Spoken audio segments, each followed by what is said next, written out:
Hello friends welcome to मेरी खजाना। तो आज मैं आप गोटे चटपटा रेसिपी नहीं आसी चिली मशरूम। तो यहाँ रेस्टोरेंट स्टाइल चिली मशरूम जदि आपने भिडियोटी को लास्ट पर्यटन देखिए तो जापर यहाँ मुझे केमी प्रिपेरेसन करदी आप मो चैनल नुआ अच्छा तो लाइक से सब्सक्राइब करने जमा भूलु। तो चलते स्टार्ट करवा चिली मशरूम। तो फर्स्ट ये मुझे बटन मशरूम नहीं तो भल भाव धोईकी छोट छोट पीस काटी नहीं से 1 tablespoon cornflour chilli powder और स्वाद अनुसार लुण देकी भल भाव मिक्स मिक्स मिक्स करके मैरिनेट करके रखिदेव।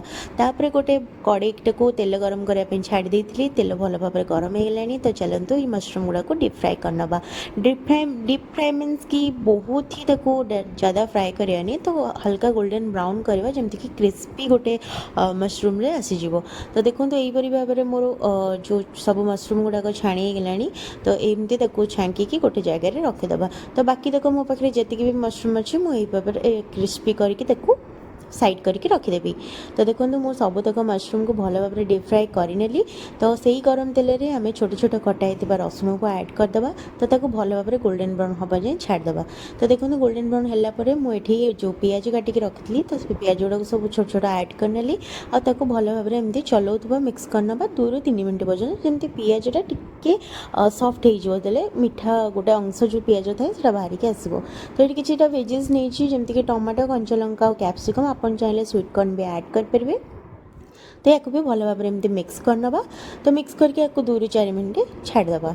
तो देखो 2 ରୁ 4 मिनट पर यहाँ बढ़िया भाव में गोल्डन ब्राउन होगी फ्राए हो गलानी। तो आमको यहाँ बेसी भाजबार नहीं एतिकी ही फ्राए करार अच्छी।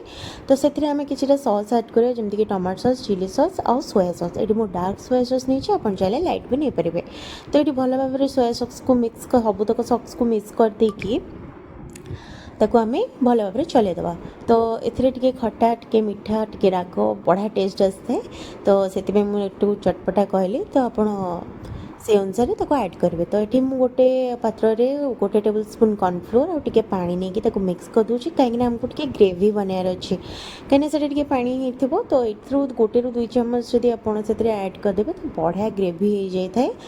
तो देखो मुझे ये 1 ରୁ 2 ଚାମଚ ऐड करदेली। तो गोटे थिकनेस गोटे पलै आसता है माने जो तड़का गोटे आसता है।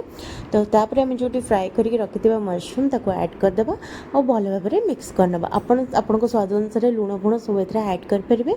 मुझे सबतक ऑलरेडी फर्स्ट रू ही पकई देछि। तो ये कौन सी मसला पड़ार नहीं। तो देखो केते सुंदर भाव में आपंकर चिली मशरूम बनिक रेडी होगा रेस्टोरेंट स्टाइल वाला। जब आप घर के कुणिया कि किए आसान तो आप फटाफट सा इजी सा ये रेसिपी बनईकि खुए पारे।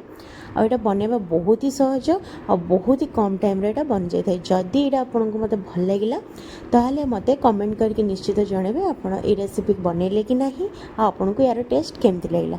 आउ थे कही रखी जदि मो चैनल नुआ अच्छा तो लाइक से सब्सक्राइब करके भूलें। आ मत भल पाइबा देते थैंक यू।